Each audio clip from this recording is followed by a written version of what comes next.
I gotta get a picture here. Marian!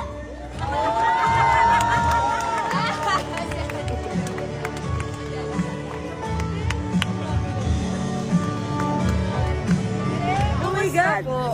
Ano po nararamdaman nyo ngayon?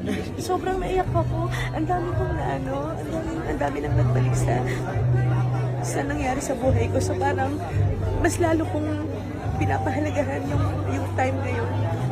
Lalo na meron ako sariling family. Medyo tinamaan lang ako dun sa sinabi ni Lods noong 2020 nung nawala yung mama ko. Parang yun yung nangyari at naisip ko kung ano yung sinabi ni Lods kanina kay Ding Dong. Kaya medyo tumusok sa akin. Grabe to. Congratulations, ang galing. Di ko carry. Marian, ano ba, Ding Dong? Yun lang.